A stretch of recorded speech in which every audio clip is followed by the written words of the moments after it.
আপনারা কি অনেক দূর থেকে আসছেন? এই ঝড় বৃষ্টির মধ্যে কাঁচা রাস্তায় দাঁড়িয়ে থাকলে তো পুরো ভিজে যাবেন। হ্যাঁ মা, আমরা অনেক দূর থেকে আসছি। হঠাৎ এই অচেনা রাস্তায় এসে মেঘ দেখে বড্ড বিপদে পড়ে গেলাম। আমাদের সাথে এই তরুণ ছেলেও আছে। আত্মীয়ের বাড়ি যাওয়ার পথে গাড়ি নষ্ট হয়ে মাঝ রাস্তায় আটকে গেছি। আপনারা আর এক পাও এগোবেন না। আমাদের এই ছোট ঘরে এসে একটু বিশ্রাম নিন। আকাশ ভালো হলে যাবেন। কিন্তু মা, আমরা একদম অচেনা মানুষ। এভাবে আপনার সংসারে আশ্রয় নিলে আপনাদের আবার কোনো অসুবিধা হবে না তো? বিপদের সময় চেনা অচেনা বলে কিছু নেই বাবা। আমার সামর্থ্য সামান্য হলেও অতিথিদের বসার মধ্যে একটু জায়গা হবে। আপনার এই দয়া আমরা কোনোদিন ভুলব না। বড্ড ক্লান্ত লাগছিল, একটু বসার জায়গা পেয়ে প্রাণ ফিরে পেলাম। আপনারা ঘরের বারান্দায় এসে বসুন, আমি হাত মুখ ধোয়ার জল দিচ্ছি, একটু জিরিয়ে নিন। মা, এই ঝড় বৃষ্টির রাতে একেবারে অচেনা মানুষকে ঘরে আশ্রয় দিলে কোনো সমস্যা হবে না তো? আমার কেমন যেন ভয় করছে। ভয় পাওয়ার কিছু নেই রে মা। মানুষ বিপদে পড়লে তার পাশে দাঁড়ানোই তো আমাদের মতো সংসারী মানুষদের কাজ। তা অবশ্য ঠিক বলেছ, কিন্তু বাবা বাজার থেকে ফিরলে এদের দেখে আবার কিছু মনে করবেন না তো? তোর বাবা সহজ সরল মানুষ, এসব নিয়ে উনি কখনো রাগ করেন না। তুই বরং চা আর মুড়ির থালাটা অতিথিদের কাছে নিয়ে চল। মা, আমি কি আপনাদের কোনো কাজে একটু সাহায্য করব? এভাবে বসে থাকতে খুব অস্বস্তি হচ্ছে। আরে না না, আপনি কেন কাজ করবেন? আপনি তো আমাদের অতিথি, একটু শান্ত হয়ে বসুন। অচেনা একটা জায়গায় এসে আপনাদের কাছ থেকে এমন ভালোবাসা পাবো তা আমরা কখনো আশা করিনি। আপনারা সত্যিই খুব ভালো। নিন খালাম্মা, গরম চা আর মুড়ি খেয়ে নিন। এই মেঘলা বাতাসে শরীরটা একটু গরম হলে ভালো লাগবে।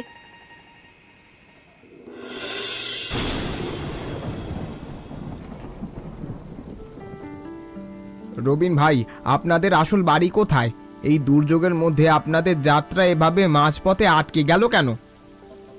আমাদের বাড়ি তো অনেক দূরে ভাই। কাজের সূত্রে সপরিবারে কুশলপুরে যাচ্ছিলাম, কিন্তু মাঝ রাস্তায় এসে গাড়ির চাকাটাই ভেঙে গেল। রাস্তায় বড্ড কাদা ভাইয়া। এই বৃষ্টির কারণে চারিদিকে রাস্তাঘাট বন্ধ। মনে হচ্ছে আরো 2-1 দিন এখানেই থাকতে হবে।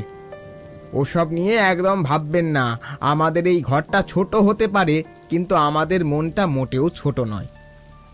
আপনার এই কথায় আমাদের মনে সব সংকোচ কেটে গেল নিতাই ভাই। এই বিপদে আপনি আমাদের পরম আত্মীয়ের মতো আগলে রাখলেন। মানুষ মানুষের জন্য ভাই। আপনারা যতদিন ইচ্ছে এখানে থাকুন। আমাদের ডাল ভাত যা জোটে সবাই মিলে ভাগ করে খাবো। আপনাদের এই ঋণ আমরা কিভাবে শোধ করব জানি না। এমন ভালো মানুষ আজকালকার দিনে সত্যি খুব কম দেখা যায়। শোধ করার কথা বলে আমাদের পর করবেন না। এখন হাত চালান, ঠান্ডা হয়ে গেলে এই খিচুড়ি খেতে ভালো লাগবে না। রাহুল ভাই, আমরা তো আপনাদের এখানে অতিথি হয়ে এসেছি, কিন্তু এভাবে প্রতিদিন বসে বসে খেতে আমার বড্ড অস্বস্তি লাগে। অমন কথা বলো না তন্ময়, তোমরা আমাদের অতিথি। তোমাদের দেখাশোনা করা তো আমাদের পরিবারের কর্তব্য। তা ঠিক, কিন্তু আমি একটু কর্মঠ মানুষ তো, তাই চুপচাপ বসে থাকতে পারি না। আজ আমাকে কিছু কাজ করতে দাও। আচ্ছা বেশ, তাহলে এই নাও বাজারের তালিকার থলিটা। দুজনে মিলে সবজি আর চাল ডালগুলো আজ একটু ভালো করে দেখে শুনে কিনি। বাহ, এই তো ভালো হলো। তুমি শুধু দামটা বলবে, আর দোকান থেকে জিনিসগুলো গুনে ঝুড়িতে তোলার দায়িত্ব আমার। তোমার গায়ে তো বেশ ভালো শক্তি আছে দেখছি।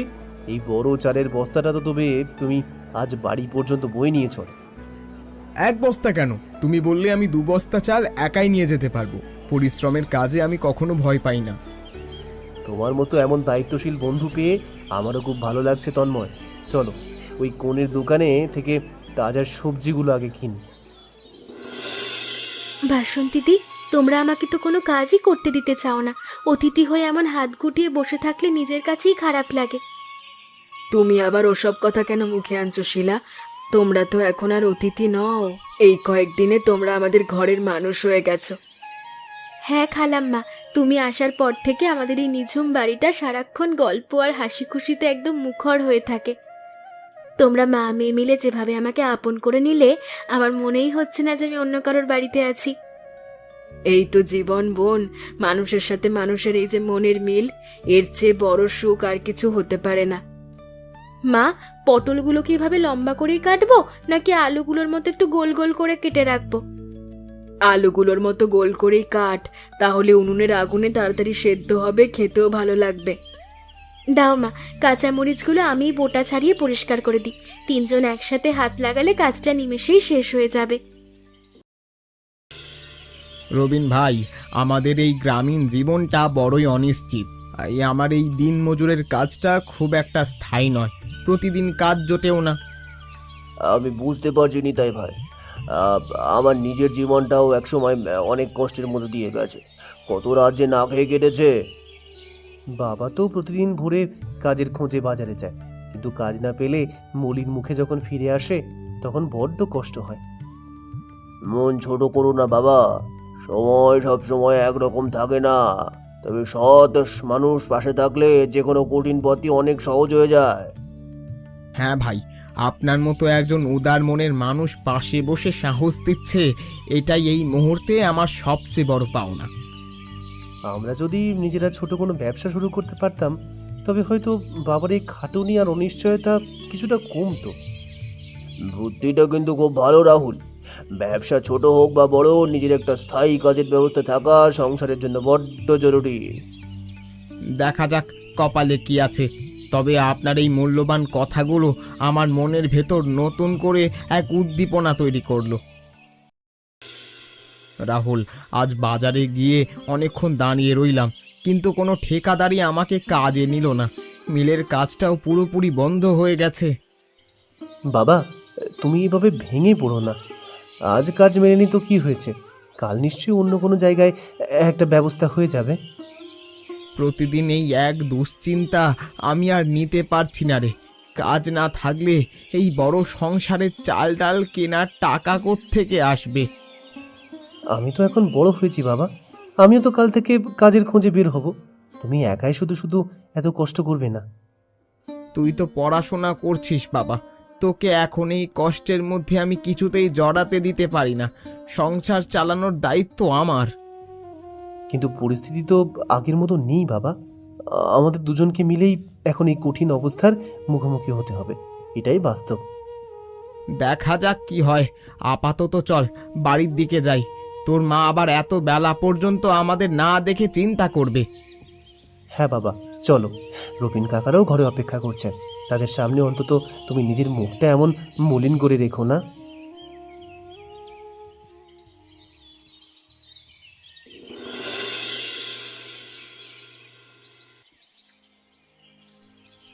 বাসন্তী, আজ একটা খারাপ খবর আছে। মিলের মালিক স্পষ্ট জানিয়ে দিয়েছে যে লোকসানের কারণে মিলের কাজ অনির্দিষ্ট কালের জন্য বন্ধ থাকবে। কাজ বন্ধ হয়ে গেছে বলে তুমি এভাবে হাত পা ছেড়ে বসে থেকো না। একটা পথ বন্ধ হলে উপরওয়ালা অন্য পথ ঠিক খুলে দেবেন। হ্যাঁ বাবা, মা একদম ঠিক কথা বলেছে। আমরা সবাই মিলে যদি চেষ্টা করি তবে নিশ্চয়ই নতুন কোনো কাজের উপায় বের হবে। তোরা বুঝবি না রে মায়া, এই বয়সে এসে নতুন করে কাজ খোঁজা আর হুট করে অন্য কিছু শুরু করা কতটা কঠিন। কঠিন হলেও আমাদের তো বসে থাকলে চলবে না। ঘরের চাল বাড়ন্ত, ছেলেটার কলেজে খরচ আছে, আমাদের শক্ত হতেই হবে। আমি কাল থেকেই পাশের বাড়ির সেলাইয়ের কাজগুলো নিয়ে আসবো মা। ওখান থেকে যা আয় হবে তাতে আমাদের প্রতিদিনের ডাল ভাত চলে যাবে। তোদের এই সাহস দেখে আমার নিজের ভেতরের ভয়টা কিছুটা কমেছে, কিন্তু মূলধন ছাড়া নতুন কিছু করা তো অসম্ভব। টাকা পয়সার কথা পরে ভাবা যাবে, এখন তোমরা হাত মুখ ধুয়ে নাও। রাতের খাবারটা অন্তত সবাই মিলে একসাথে খেয়ে নিই। নিতাই ভাই, আমরা সকালে রাহুলের মুখে সব শুনতে পারলাম। এই বিপদের দিনে আপনারা একা নন, আমরাও আপনাদের পাশে আছি। হ্যাঁ ভাই, আপনারা আমাদের যেভাবে আশ্রয় দিয়েছেন তাতে আপনাদের এই সংকটে আমরা হাত গুটিয়ে বসে থাকতে পারি না। বাবা ঠিকই বলছে কাকু, আমার কাছে জমানো কিছু টাকা আছে, সেটা দিয়ে আপনি নতুন কোনো একটা ব্যবসা শুরু করতে পারেন। না না তন্ময় বাবা, তোমরা আমাদের অতিথি, তোমাদের টাকা নিয়ে আমি নিজের সংসার চালাবো এমন মানুষ আমি নই। আপনি এটাকে অন্য মানুষদের টাকা ভাবছেন কেন নিতাই ভাই? বিপদের সময় একে অপরকে সাহায্য করা তো মানুষের ধর্ম। আমি দিনমজুর মানুষ ভাই, নিজের পরিশ্রমে খেতে অভ্যস্ত। কারো ওপর এভাবে বোঝা হয়ে বেঁচে থাকা আমার পক্ষে সম্ভব নয়। বোঝা কেন হব ভাই? এই সাহায্য তো আমরা আপনাদের চিরদিনের জন্য দিচ্ছি না, ব্যবসা দাঁড়িয়ে গেলে আপনি ফেরত দিয়ে দেবেন। হ্যাঁ ভাই, দ্বিধা ছেড়ে ফেলুন। তন্ময় আর রাহুল মিলে আজ বাজারে গিয়ে একটা ভালো কাজের খোঁজ খবর নিক, এটাই ভালো হবে। নিতাই ভাই, এই চারপাশের দোকানগুলো একটু ভালো করে খেয়াল করুন। এই বর্ষার দিনে বাজারে কোন সবজিটা সবচেয়ে বিক্রি হচ্ছে? বাবা, আমি এতক্ষণ ধরে দেখলাম যে আলু, পেঁয়াজ আর কাঁচা মরিচের দোকানেই মানুষের লাইন সবচেয়ে বেশি লম্বা। হ্যাঁ তন্ময় বাবা, এগুলো তো নিত্য প্রয়োজনীয় জিনিস। মানুষ অন্য কিছু না কিনলেও প্রতিদিন রান্নার জন্য এগুলো কিনবেই, এটা খুব স্বাভাবিক। তাহলে কাকা, আপনি এই কাঁচামাল বা সবজির ব্যবসাটাই শুরু করে দিন না কেন? এখানে লোকসানের ঝুঁকি অনেক কম থাকে। ব্যবসা শুরুর আইডিয়াটা ভালো, কিন্তু আমি তো কোনোদিন একা এমন দোকান চালাইনি। পাইকারি বাজার থেকে কিভাবে মাল কিনতে হয় তাও জানি না। ওসব নিয়ে একদম চিন্তা করবেন না নিতাই ভাই। তন্ময় আর রাহুল তো আছেই, ওরা ভোরবেলা পাইকারি আড়ত থেকে সব ভালো সবজি কিনে আনবে। হ্যাঁ কাকু, আমি নিজে রাহুলের সাথে আড়তে যাব। কোন সবজির কেমন দাম তা ভালো করে যাচাই করে তবেই আমরা দোকানে মাল তুলব। তোমরাই যখন এত ভরসা দিচ্ছ, তখন আর দ্বিধা করে লাভ নেই। কাল থেকেই বাজারের এই কোণটাতে একটা ছোট জায়গা খুঁজি। বাসন্তীদি, তুমি নিতাই ভাইয়ের এই নতুন ব্যবসাটা নিয়ে একদম চিন্তা করো না। দেখবে সততার সাথে কাজ করলে সব ঠিক হবে। আমি শুধু ভাবছি রে শিলা, গ্রামের মানুষ আবার এই ছোট কাজ নিয়ে আমাদের খোটা দেবে না তো? আমার বড্ড ভয় করছে। খোটা কেন দেবে দিদি? সততার সাথে নিজের পরিশ্রমে উপার্জনের চেয়ে বড় আর সম্মানের কাজ কি কিছু হতে পারে? হ্যাঁ মা, মিনা খালাম্মা তো সেদিন বলেছিল যে অলস হয়ে বসে থাকার থেকে বাজারে ছোট একটা সবজির দোকান দেওয়া ভালো। তা অবশ্য ঠিকই বলেছিস। এই কঠিন সময়ে সংসারটা টিকিয়ে রাখাই আমাদের মূল লক্ষ্য। মানুষের কথায় কান দিলে তো চলবে না। আমি আর রাহুল ভাইয়া মিলে দোকানের সব হিসেব নিকেশ রাখবো। বাবাকে শুধু দোকানে বসে মাল বিক্রি করতে হবে। এই তো লক্ষ্মী মেয়ের মতন কথা। সবাই মিলে হাত লাগালে কত কঠিন কাজও সহজ আর সুন্দর হয়ে যায় রে মা। তোমার এই কথাগুলো শুনে আমার মনের সব ভয় দূর হয়ে গেল শিলা। আমাদের এই নতুন শুরুটা যেন খুব ভালো হয়। নিতাই ভাই, এই নিন কিছু টাকা, দুটো নতুন বড় ঝুড়ি। এগুলো দিয়ে আজকের হাটে সবজি কেনার কাজটা শুরু করে দিন। রবিন ভাই, আপনি আমাদের জন্য যা করেছেন তা অনেক বেশি। আমি এই টাকা আর সাহায্য কিছুতেই নিজের হাতে নিতে পারবো না। আপনি আবার সেই একই ভুল করছেন ভাই। এটা কোনো বাইরের মানুষের সাহায্য নয়, এটা আমাদের ভেতরের এক গভীর সম্পর্কের দায়িত্ব। হ্যাঁ কাকু, বাবা একদম ঠিক বলেছে। আমরা তো আপনার পরিবারের সদস্য। আমাদের দেওয়া এই সামান্য উপহার আপনাকে নিতেই হবে। তোমরাই বলো, এই ঋণের বোঝা আমি কিভাবে শোধ করব? আমার মতো এক সাধারণ দিনমজুরকে তোমরা এত বড় সম্মান দিলে। শোধ করার কথা একদম মুখে আনবেন না নিতাই ভাই। আপনি ভালোবেসে আমাদের এই ঝড়ের রাতে আশ্রয় না দিলে আমাদের কি দশা হতো বলুন তো? রাহুল ভাইয়া তো আড়তের দিকে রওনা হয়ে গেছে কাকু।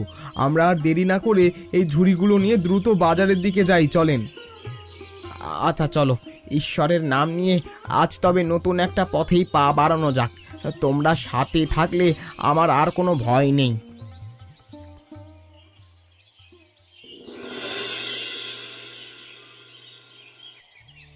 বাবা, লাল টমেটো আর কাঁচা মরিচগুলো সামনের দিকে রাখো। ওগুলো দেখতে বেশ তাজা লাগছে, ক্রেতারা এলেই যেন প্রথমে নজরে পড়ে। আমি এই কাঠের তক্তাটার ওপর চাক দিয়ে সব সবজির দামগুলো স্পষ্ট করে লিখে দিচ্ছি। তাহলে ক্রেতাদের দাম নিয়ে বারবার জিজ্ঞেস করতে হবে না। প্রথম দিন তো আমার কেমন যেন একটা ভয় আর সংকোচ কাজ করছে রে। দোকানে এসে মানুষ যদি দাম কষাকষি করে তবে কি বলবো? ভয়ের কিছু নেই বাবা, আমরা আড়ত থেকে কম দামে এনেছি, তাই বাজারে অন্যদের চেয়ে একটু কম লাভেই ভালো জিনিস বিক্রি করব। ওই দেখুন কাকা, একজন ক্রেতা আমাদের দোকানের দিকেই এগিয়ে আসছেন। আপনি একদম সোজা হয়ে বসুন আর মুখে একটু হাসি রাখুন। আসুন আসুন ভাই, একদম ক্ষেতের তাজা আলু আর পটল আছে। দামও বাজারে অন্যদের চেয়ে আমরা অনেক কম রাখছি, নিয়ে যান। এই তো বাবা, প্রথম বিক্রিটা কিন্তু বেশ ভালোভাবেই হয়ে গেল। ক্রেতা ভাই তো কোনো দামাদামি না করেই পুরো একেবারে 2 কেজি আলু নিলেন। প্রথম শুরুটা দারুণ হয়েছে কাকু। আমাদের এই সততা আর সঠিক দামের কারণে দেখবেন দুপুরের মধ্যেই সব সবজি শেষ হয়ে যাবে। শিলা বোন, তোমাদের দোহাই আর ছেলের কঠোর পরিশ্রমে নিতাইয়ের সবজির ব্যবসাটা এখন প্রতিদিন ভালোই চলছে। আমি তো প্রথম দিনই বলেছিলাম দিদি, সততা আর পরিশ্রম যেখানে থাকে সেখানে উপরওয়ালা কখনো নিরাশ করেন না। সব আপনাদের উশিলায় হয়েছে রবিন ভাই। আপনারা সেই ঝড়ের রাতে আমাদের ঘরে না এলে আমরা তো কোনোদিন এই পথ খুঁজে পেতাম না। পথ তো দেখিয়েছেন ঈশ্বর দিদি, আমরা তো উশিলা মাত্র। তবে আমাদের আত্মীয়দের বাড়ি থেকে খবর এসেছে, এবার আমাদেরও যাওয়া দরকার। আর 2-1 দিন থেকে যাও না বোন, তোমরা চলে গেলেই পুরো বাড়িটা আমার কাছে ফাঁকা লাগবে। আপনাদের এই ঋণ আমি কোনোদিন শোধ করতে পারবো না ভাই। আপনারা আমাদের শুধু ব্যবসাই দেননি, বাঁচার নতুন সাহস দিয়েছেন। নিতাই ভাই, আমরা তবে এবার রওনা হলাম। ব্যবসাটা কিন্তু কোনো অবস্থাতেই অবহেলা করবেন না। সততার সাথে প্রতিটি দিন দোকানে বসবেন। আপনার এই মূল্যবান উপদেশ আমি সারা জীবন মাথায় রাখবো রবিন ভাই। যে কোনো প্রয়োজনে আমাকে একটা খবর দিতে কিন্তু ভুলবেন না। রাহুল ভাইয়া, তুমি কিন্তু বাবার পাশে সব সময় থাকবে। ব্যবসার হিসাবটা প্রতিদিন রাতে ভালো করে মেলাবে আর পরিশ্রম কখনো ছাড়বে না। তুমি একদম চিন্তা করো না তন্ময়, তুমি আমার ভাইয়ের মতো।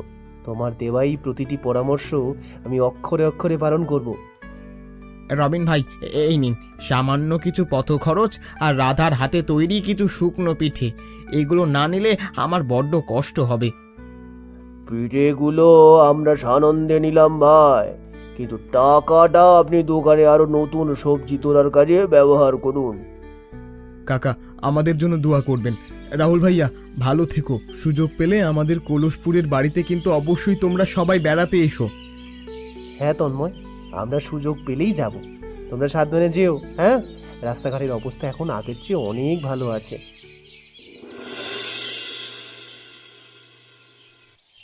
ওগো, আজকের বাজারেও তো দেখছি আমাদের দোকানে মানুষের বড্ড ভিড়। টমেটো আর ফুলকপিগুলো তো দুপুরের আগেই প্রায় শেষ হয়ে গেল। হ্যাঁ বাসন্তী, আমাদের এই দোকানের সুনাম এখন পুরো গ্রামে ছড়িয়ে পড়েছে। মানুষ জানে এখানে কম দামে একদম তাজা জিনিস পাওয়া যায়। বাবা, আমি আড়তদার কাকুর সাথে কথা বলে এসেছি। উনি কাল ভোরেই আমাদের জন্য আরও 2 বস্তা নতুন মিষ্টি আলু পাঠিয়ে দেবেন। খুব ভালো করেছিস বাবা। ওই যে অচেনা রবিন ভাই আর তন্ময় আমাদের ঘরে অতিথি হয়ে এসেছিল, ওরাই আমাদের জীবনের আসল ভরসা ছিল। হ্যাঁ গো, বিপদের দিনে মানুষের পাশে দাঁড়ালে যে ঈশ্বর এভাবে পথ খুলে দেন তা আমি নিজের চোখে আজ দেখতে পাচ্ছি। আমাদের এই দোকানের পরিধি এখন অনেক বড় হয়েছে বাবা। আমরা সামনে আরও একজন মানুষকে আমাদের কাজে সাহায্যের জন্য রাখতে পারবো। হ্যাঁ রাহুল, আমরা নিজেরা যেভাবে কষ্ট থেকে উঠে এসেছি, এখন অন্য কোনো অভাবী মানুষকেও আমাদের পাশে টেনে নিতে হবে। একদম ঠিক কথা। ভালোবাসা আর মানুষের জন্য করা সাহায্য কখনো হারিয়ে যায় না, ঘুরে ফিরে তা নিজের সংসারেই ফেরত আসে। এমন মজার মজার গল্প দেখতে আমাদের চ্যানেলকে সাবস্ক্রাইব করতে ভুলবেন না। আচ্ছা বলো তো বন্ধুরা, নিতাই প্রথমে কেন রবীন্দ্রের সাহায্য নিতে চাইছিল না?